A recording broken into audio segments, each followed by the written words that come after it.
Hello all, this is Meena Kori again with my next topic.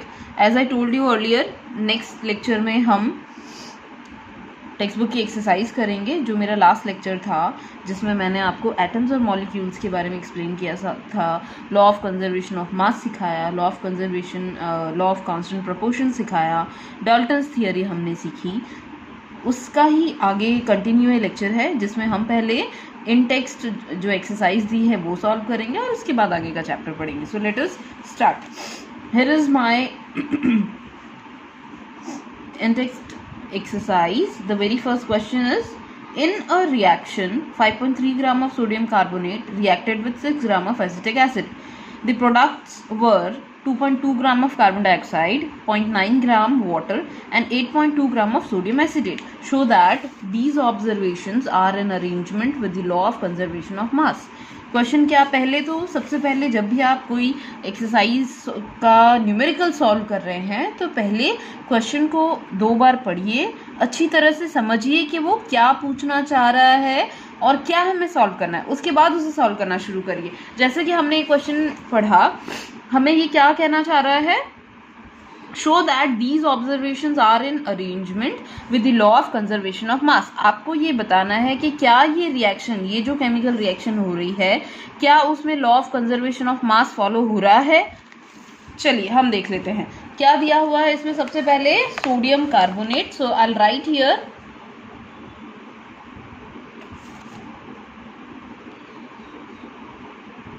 कितना है sodium carbonate, it is 5.3 gram, so I will write 5.3 gram here plus acetic acid which is 6 gram. These two are my reactant. Reactant क्या होते हैं, any chemical or any atom or element which react with each other to form a new product. So जो arrow के left तरफ होते हैं वो सारे चीज़ों को हम रिएक्टेंट बोलते हैं। तो हमारे पास यहाँ 2 रिएक्टेंट हैं, sodium carbonate and acetic acid. Arrow के राइट साइड हम प्रोडक्ट लिखेंगे, प्रोडक्ट में क्या क्या है। So very first product is sodium acetate. How much is it, acid sodium acetate कितना ग्राम है, 2.2 ग्राम। The products were 2.2 gram of carbon dioxide, 0.9 gram of water and 8.2 gram of sodium plus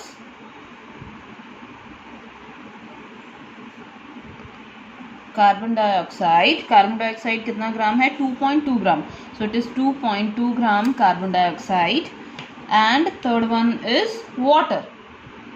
Water कितना form हो रहा है इसमें, 0.9 ग्राम। सो हमें ये देखना है कि क्या लॉ ऑफ कंजर्वेशन ऑफ मास इसमें फॉलो हो रहा है। सो हमें सिंपल क्या करना है, हमें ये चेक करना है whether the mass of LHS, mass of LHS is equal to mass of RHS. LHS is left hand side, RHS is right hand side. So arrow के लेफ्ट हैंड साइड का total mass कितना है और arrow के right hand side का total mass कितना है। These are products, these are reactant. So reactant का टोटल मास कितना है, विल एड अप 5.3 प्लस 6 और यहाँ कितना है 8.2 प्लस 2.2 प्लस 0.9। सो अगर मैं इसे टोटल करूँगी तो ये हो जाएगा 5 plus 6 11.3 gram.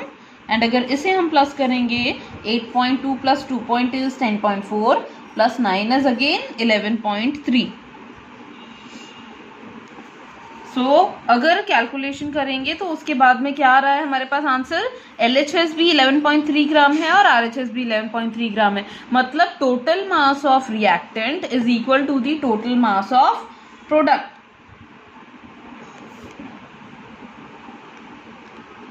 So this is how mass of conservation of total, law of conservation of mass क्या है, mass can neither be created nor be destroyed. It is equal, it is always, the composition is always equal and it cannot be created or it cannot be destroyed in a chemical reaction. So यहाँ अगर हम देखेंगे तो reactant में जितना मास था उतना ही total मास product में भी है। So yes, हम कह सकते हैं कि yes, this follows law of conservation of mass. Yes, this follows law of conservation of mass. Okay. Very next question is hydrogen and oxygen combine in the ratio 1/8. 1:8 by mass to form water. What mass of oxygen gas would be required to react completely with 3 gram of hydrogen gas? Hydrogen और oxygen किस ratio में combine होते हैं, हमने chapter में पहले भी पढ़ा था. 1:8 के रेशियो में वो हमेशा कंबाइन होते हैं by mass and they are forming water. What mass of oxygen gas would be required if 3 gram of hydrogen gas is there?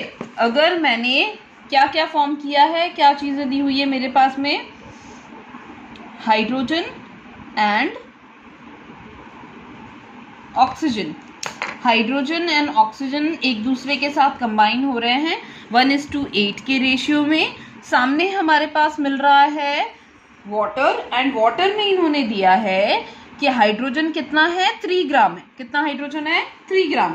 So oxygen कितना होगा? सो लेट अस इमेजिन कि x ग्राम ऑक्सीजन हमारे पास है.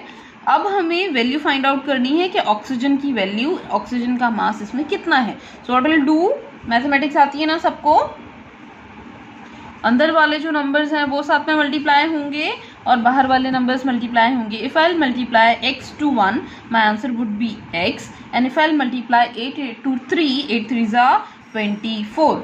सो मेरे पास में जवाब आ गया है. ऑक्सीजन की वैल्यू कितनी होगी? सो इट वुड बी 24 ग्राम. सो अगर एक वाटर का मॉलिक्यूल है जिसमें 3 ग्राम हाइड्रोजन है तो उसमें ऑक्सीजन 24 ग्राम ही होगा हमेशा, बिकॉज वो हमेशा 1:8 का रेशियो फॉलो करते हैं. Fine. So now next question is which postulates of Dalton's atomic theory is the result of law of conservation of मास. यहाँ पर हमने उस दिन डाल्टन एटॉमिक थियरी रीड की थी जिसमें हमने टोटल 6 पॉइंट है एटॉमिक थियरी के, वो सारे पॉइंट डिस्कस किए थे. ये एस क्वेश्चन ये कहना चाह रहा है कि इन 6 पॉइंट में से कौन सा पॉइंट है जो कि mass conservation, law of conservation of mass का रिजल्ट है. सो अगर मैं फर्स्ट पढ़ूंगी all matter are made up of tiny particles, so it doesn't follow. The next one is atoms are indivisible particles which cannot be created or destroyed in a chemical reaction. So I can say law of conservation of mass क्या था, that mass can neither be created nor be destroyed in a chemical reaction. यहाँ पर भी यही है, atom इतना indivisible है, इतना छोटा पार्टिकल है कि उसे हम ना तो क्रिएट कर सकते हैं और ना ही उसे डिस्ट्रॉय कर सकते हैं. So second postulate of Dalton atomic theory follows the rule of law of conservation of mass. Next question is which postulates of Dalton atomic theory can explain the law of definite proportion. So law of definite proportion का मतलब क्या था कि value हमेशा constant रहती है. Chemical substance जितने भी एलिमेंट्स हैं वो एलिमेंट्स हमेशा एक कंपाउंड के अंदर कांस्टेंट रहते हैं. सो दो तो हमने पढ़ लिए. Next one is atoms are given an element identical in mass and chemical property. It does not follow. Atoms of different element has different mass. ये भी follow नहीं कर रहा है. Atom combine in the ratio in whole numbers to form compound. The relative number and kind of atoms are constant. See, law of constant proportion क्या है? The amount of element should be constant. So here is the answer. The relative number and kinds of atoms are constant in a given compound. किसी भी compound में जितने भी atoms present हैं, elements present हैं, उनका वैल्यू हमेशा constant रहेगी. सो इसका फोर्थ का आंसर है postulate number 6. So the next topic is what is an atom. Atom क्या है वो हम पहले भी पढ़ चुके हैं. एटम क्या है? किसी भी मैटर का या किसी भी एलिमेंट का जो स्मॉलेस्ट पार्टिकल है, दैट इज एटम. यहाँ पर भी वही दिया है. अगर आपने किसी मशीन को बिल्डिंग बनाते हुए देखा होगा तो वो क्या करता है, सबसे पहले एक ब्रिक रखता है, फिर वो ब्रिक को कनेक्ट करके एक वॉल बनती है, फिर वो वॉल्स को कनेक्ट करके एक पूरा रूम बनता है. सो अगर मैं सबसे छोटा यूनिट उस रूम का या उस बिल्डिंग का सबसे छोटा यूनिट कहूँगी तो छोटा यूनिट क्या होगा, ब्रिक. उसी तरह से, या फिर एंट हिल है तो उसका सबसे छोटा यूनिट होगा सैंड. सो उसी तरह से कोई भी मैटर है उसका सबसे छोटा यूनिट जो और डिविजिबल नहीं होता है या जो कंबाइन होकर वो मैटर बनाता है, that smallest particle is known as atom. Now the next question comes in our mind, how big are atom? पहले हमने ये देखा कि एटम क्या है, तो दिमाग में क्या आता है फिर कितने बड़े होंगे एटम या कितना छोटा साइज होगा उसका। सो उसका आंसर भी है हमारे पास, atoms are very small, they are smaller than anything that we can imagine. हम कुछ भी इमेजिन करें उससे भी छोटा से छोटा पार्टिकल हो सकता है atom. More than millions of atoms when staked would make a layer barely as thick as the sheet of paper। अगर मिलियंस ऑफ एटम्स को आप कंबाइन करेंगे तब भी वो एक पेपर शीट के जितना थिक नहीं होगा जो हमें दिखाई दे। लेट्स से अगर मैं पेंसिल से एक इतना सा स्मॉल डॉट कर रही हूँ, ये डॉट मे बी आपको दिखाई दे रहा होगा, इस डॉट के अंदर हम सिर्फ इमेजिन कर सकते हैं कि कम से कम 100 एटम्स होंगे इतने छोटे से डॉट के अंदर। तो आप इमेजिन करिए कि एक एटम की साइज़ कितनी छोटी होती है। बट एग्जैक्टली अगर मुझे बताना है कि कितनी साइज़ होती है तो उसके लिए हमारे पास में एक फॉर्मूला दिया हुआ है, atomic radius is measured in nanometer. Nanometer मतलब मीटर का 1/9 part, so 1/10⁹ part, 1/10⁹ 9 is nano. Science का अगर आप नंबर्स देखेंगे तो it is mono, di, tri, tetra, penta, hexa, septa, octa, nano and Deka.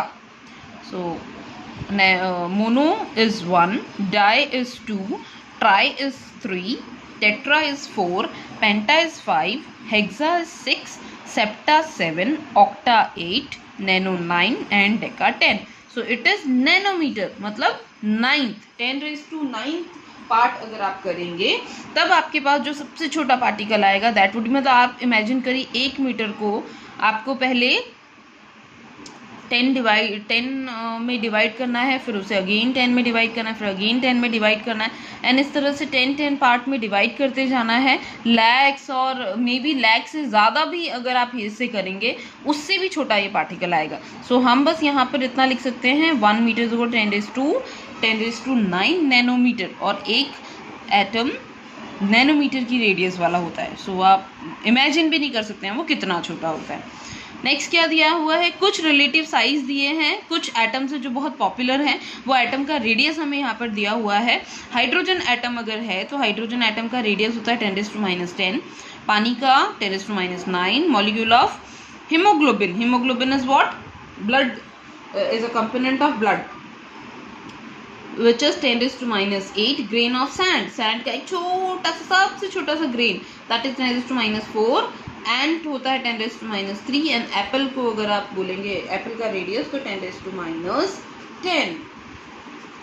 मतलब 1 मीटर को 10 पोर्शन में आप डिवाइड करेंगे तो जो सेक्शन मिलेगा उतना एप्पल का रेडियस होता है।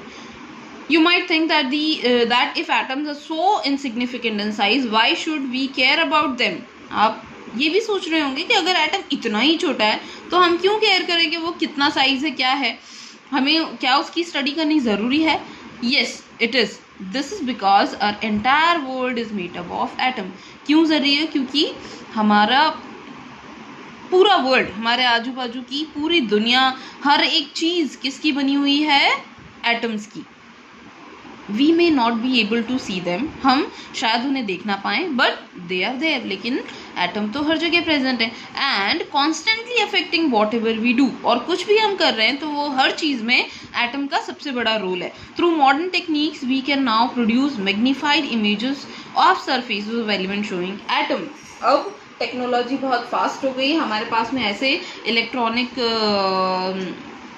मैग्नीफाइंग ग्लासेस आ गए हैं जिसकी हेल्प से हम बहुत टाइनी पार्टिकल्स को, बहुत माइन्यूट पार्टिकल्स को जूम कर सकते हैं, मैग्नीफाई कर सकते हैं और उसे देख सकते हैं। सो यहाँ जो हमारे पास में ये मैट टाइप, ब्लू मैट जैसा जो डायग्राम दिख रहा है वो एक्चुअली में एटम्स हैं। किसके? An image of a surface of silicon. Silicon जो है एलिमेंट, सिलिकन के ये एटम्स है, ये ब्लू जो छोटे छोटे डॉट दिख रहे हैं, these all are atoms of silicon, जिसे हमने इलेक्ट्रॉनिक माइक्रोस्कोप से मैग्नीफाई किया है। Now the next topic is what are the modern day symbol of atoms of different elements. जितने भी एलिमेंट्स फिलहाल प्रेजेंट हैं उन सबको अगर हमें सिम्बलाइज करना है तो how can we symbolize? Dalton was the first scientist to use the symbols for elements in very specific sense. When he used a symbol for an element, He also meant a definite quantity of that element. That is, one atom is that element. Berzelius suggested that the symbol of element be made from one or two letter of the name of element. So पहले Dalton ने ये सोचा कि वो perfect quantity को बताना चाहिए जो भी सिंबल हम बना रहे हैं. फिर बेrzelius ने सजेशन दिया कि जितने भी हम सिंबल्स बनाएंगे उसमें एक पर्टिकुलर लेटर होना चाहिए या 2 लेटर्स होने चाहिए जो उसके नेम के इनिशियल्स भी हो सकते हैं. लेट्स से हाइड्रोजन है तो hydrogen can be written as H only, carbon can be written as C, oxygen can be written as O. So here are some symbols. Hydrogen का एक डॉट है, hydrogen is having only 1 electron, इसलिए single dot वाला diagram है. Carbon है, oxygen is O, so it looks like O. This is phosphorus, sulphur, ये सारे आप चेक कर सकते हैं. Copper is C, lead is L, silver is S, gold, and platinum is again platinum, and mercury. So all these symbols, just go through it. These are not that important. And that, so this much for today. I hope आपको समझ में आया होगा कि atoms क्या हैं, उनका size क्या है और कितने इम्पॉर्टेंट है एटम्स हमारी लाइफ में. अगर आपको सच में ये लगता है कि मेरा वीडियो आपके लिए नॉलेजेबल है और आपको कहीं ना कहीं हेल्पफुल होता है तो प्लीज़ मेरे वीडियो को सब्सक्राइब करिए, चैनल को सब्सक्राइब करिए, ताकि मैं इसी तरह से आगे भी आपको अपना नॉलेज शेयर करती रहूं और मुझे आप सभी का सपोर्ट मिलता रहे. थैंक